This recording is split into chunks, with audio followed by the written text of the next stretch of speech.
Okay, we now look at changes in group structure.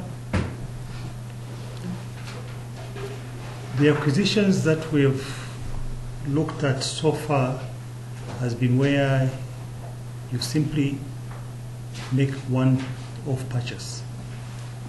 Either you acquire an associate or you acquire a subsidiary. But changes in group structure takes three different scenarios. The first scenario is where significant influence is achieved in stages. Now remember, significant influence is associated with what? Associate. Okay? So you move from an investment where you've got less than 20% interest. Okay, you had maybe say 10%, and then you acquire some more shares. You move from an investment, you move to an associate. Okay. You need to determine the date when you became an associate. That's the date at which you're going to equity account. Before that date, that investment will be shown as one line, just as an investment. Clear? The second is where control is achieved in stages. You were an investment, say 10%, you acquire 70% to give you 80%. So you move from an investment to a subsidiary. You have to remeasure the investment to fair value. Because remember, the investment will be at cost. So at the date when you gain control, the investment should be remeasured to fair value. Then you consolidate from that date when you got control.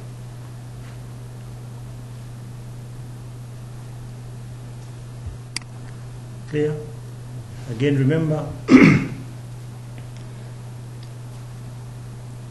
in the income statement, you're going to time apportion the consolidation.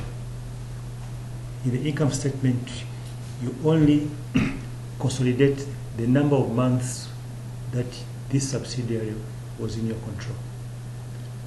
So if the subsidiary had it for 7 months, you consolidate the revenues, and basically the income statement you consolidate only 7 months. But when you come to the statement of financial position, there is no time apportionment. Regardless of when you acquired control, even if it was 2 months, you consolidate 100% in the income in the statement of financial position. The third type of acquisition is where you're moving from an associate to a subsidiary. So you had between 20% to 49% shares, somewhere there. Maybe you had 30% shares, and then you acquired 50% to give you a total of 80%. In the income statement, you equity account for the month to the subsidiary, to an associate. Then from the date you got control, so meaning you're going to time apportion. The first part will be associate, equity accounting. The second part will be consolidated subsidiary. It can be the other way around. You are a subsidiary, you dispose of, you remain an associate. Okay, so it's not just one way, it could be the other way around. In the statement of financial position, from that date when you got control, you need to calculate goodwill. Then you stop to equity. You want equity account the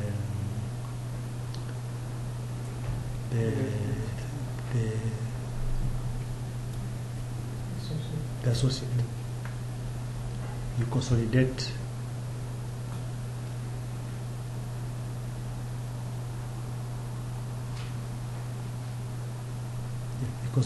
the subsidiary 100%.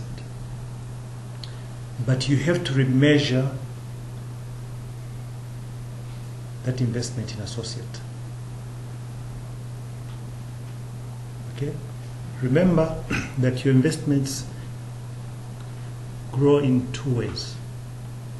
Your investment grows through the retained earnings, the profits that you make. As you plow back the profits, your business will be gaining, to be generating more sales. So your equity will be increasing as you plow back the profits. But the business will also increase through capital gains. As the business is doing well, the share price on the market will be fetching a higher amount. That's the capital gain. So this has to be shown from the date you invested as a subsidiary, as an associate. What has been the movement up to the time it's now a subsidiary.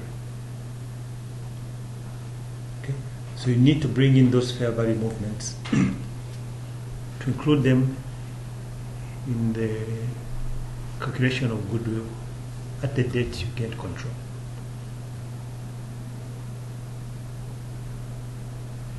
So read the question carefully, determine whether it's investment to subsidiary, or if it's investment to associate, or if it's investment to subsidiary, or if it's associate to subsidiary. Clear?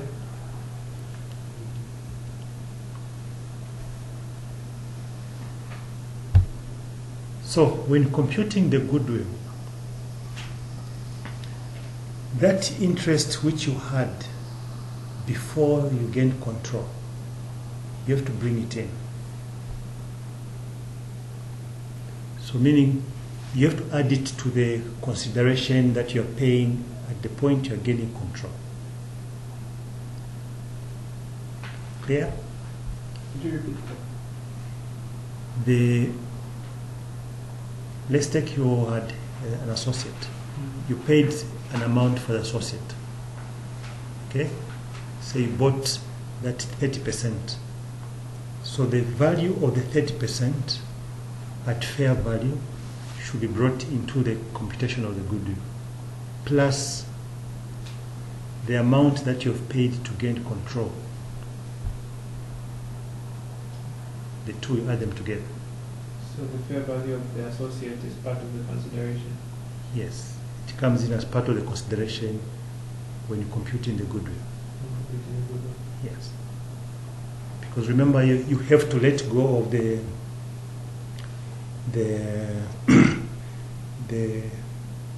associate to no longer be appearing in the balance sheet as an associate.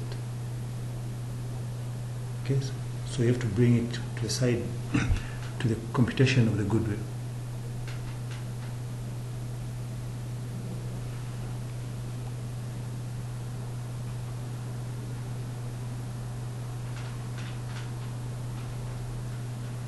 Okay, so meaning there will be a gain. The amount that you paid in the value of the associate at the date you gain control. You have to compute. Remember, associate, we use the word equity method. Yes. So you have to bring in the profits which were made from the time it was an associate up to the time it gained control. They need to be brought in. So the equity account, the associate, up to the date you gained control.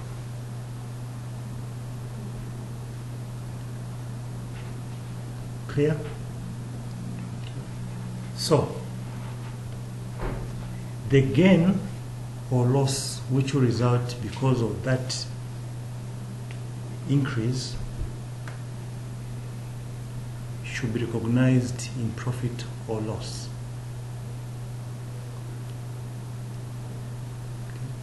Now, pay attention to this because we'll be touching on a different standard we have not yet met. The gain will be taken to profit and loss unless the entity had made an election. Now this is coming from IFRS 9. IFRS 9 allows an entity to make an election on the gains on its equity instruments to be taken to other comprehensive income. When that election is made, those gains cannot be recycled to P&L. So look out in the question whether that election had been made or not.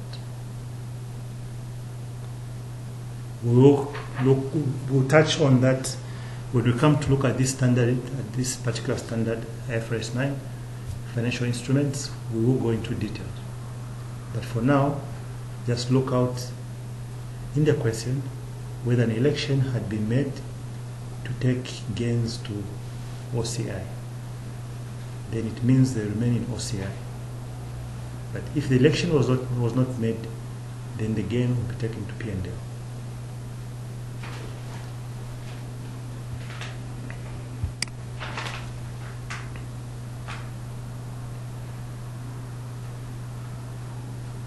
We now look at an acquisition and disposal where control is retained. So you had control, you acquire more shares, you still maintain control.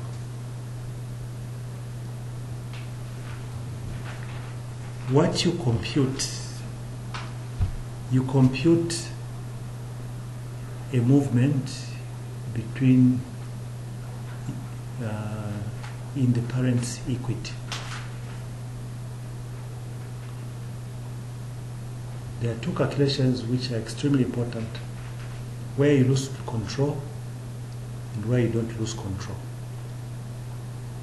If you gain control, you dispose, you dispose but you still maintain control, or you have control, you buy more shares, you just increase your control.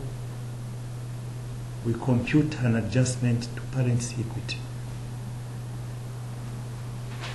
That adjustment, it goes to other components of equity. That's why you're going to take that adjustment to go to other components of equity. Do not take it to profit and loss. Even if the question says management have taken this gain to profit and loss, as long as there was no loss of control, you do not take it to profit and loss. It means management erred, you have to reverse it. To sound so convincing, the question will sound so convincing, the way they will phrase it. Okay? But the key is, did we gain control? Or did we lose control? Okay?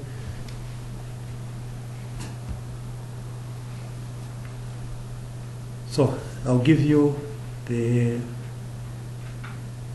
pro forma of how to compute the movement.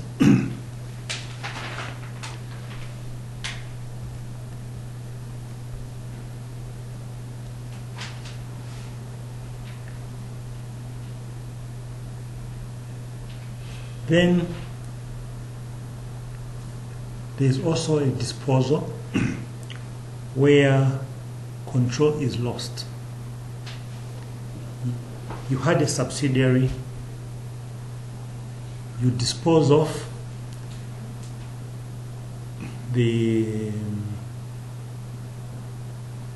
your holding and you lose control.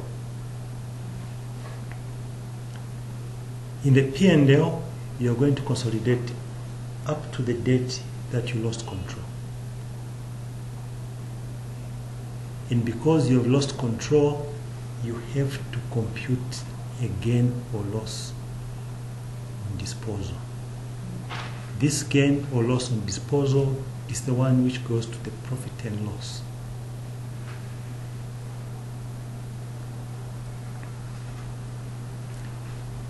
In the statement of financial position, you do not consolidate as long as you have lost control.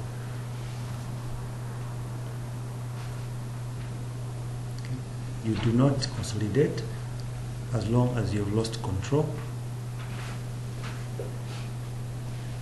Clear? What about your subsidiary?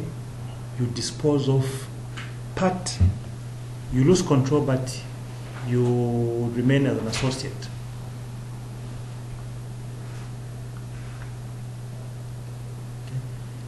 In the statement of income statement,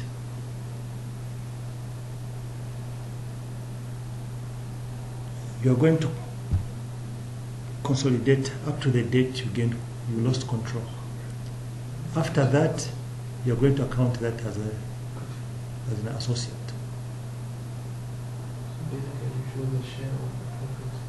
Yes, so you just bring, you consolidate that portion when it was a subsidiary, and then you're going to bring in now share of profits in associate.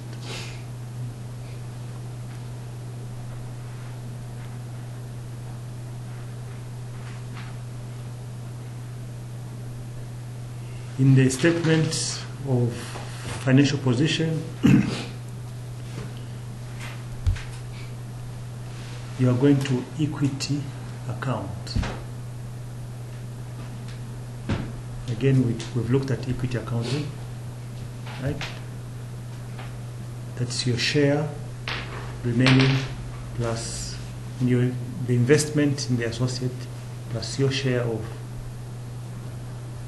profits from that date.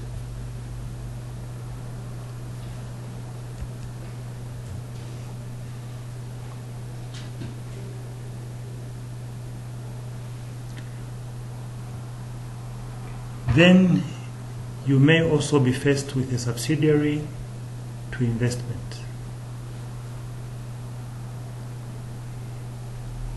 The treatment is not different. In the P&L, you consolidate a subsidiary to date of disposal.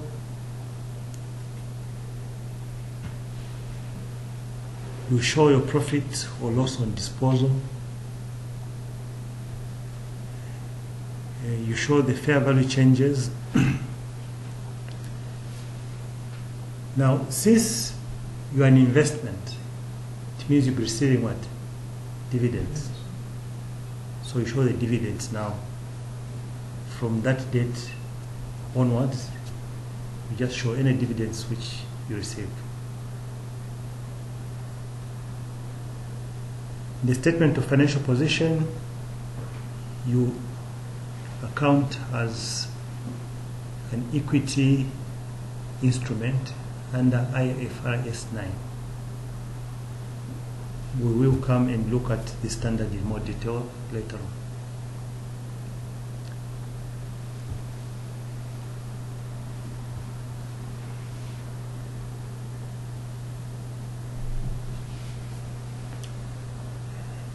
Then finally, where you lose significant influence, you are an associate, you dispose of, you move to an investment. Okay. In the P&L, your equity account up to the date you lost significant influence. You show your profit or loss on disposal. Okay. You need to compute your profit or loss on disposal of those shares.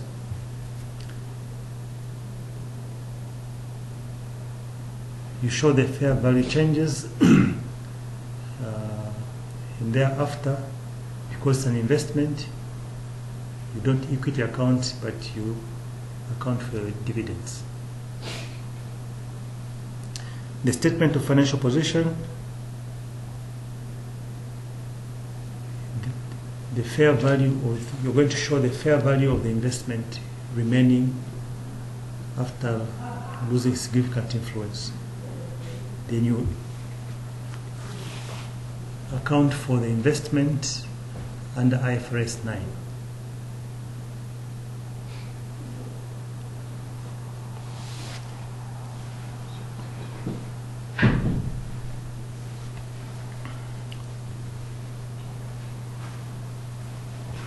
Okay, we've stated already. Now, in computing the profits or loss on disposal, when you lose control, it will be the fair value of the consideration received plus the fair value of any investment retained. If there's no investment retained, you've lost control completely, then there will be no fair value of investment retained. Then you say less share of consolidated carrying amount at debt control is lost. Again, you are going to compute the net assets.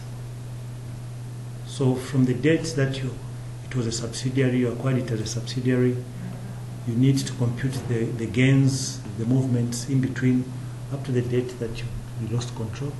That's what you bring in. Remember, when you're a subsidiary, there's goodwill. The investment in the subsidiary is represented with goodwill in the income statement, in the statement of financial position. So that goodwill has to be written off. So you bring it in the working. When you're a subsidiary, when you have a subsidiary, you also have NCI. You have to write off the NCI from the income statement. So you bring the NCI also in your calculation. Okay. Then you either get a gain or a loss. That gain, again, I repeat, it goes to P&L.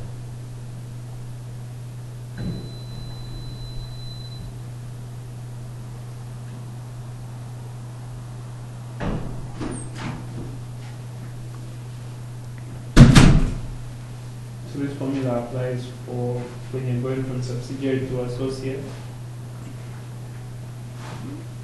When you are going, come again, from subsidiary, as long as you've lost control. Whether it's complete control? Whether it's complete control or from subsidiary to associate, yes. Or even subsidiary to investment, just as as long as control is lost. As long as control is lost.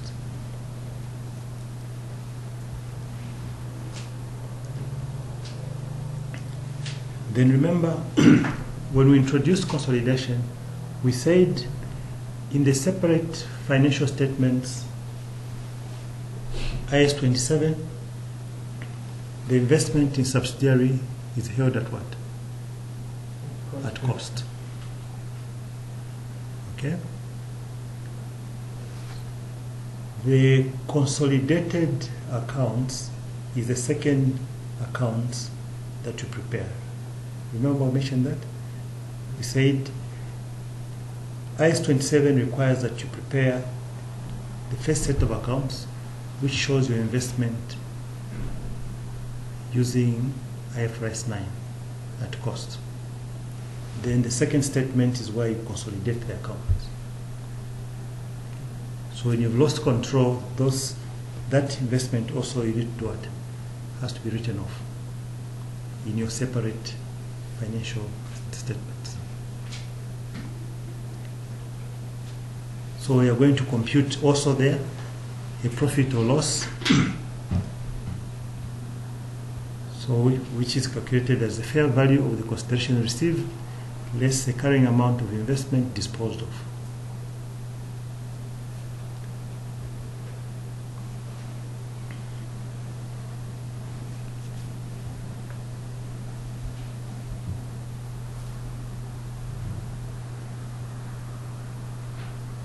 So that concludes changes in group structure. So from now, look at past exam questions. Please go through the video, grasp the concepts, so that as we do the questions, things will be on your fingertips. So we'll now do an exam question.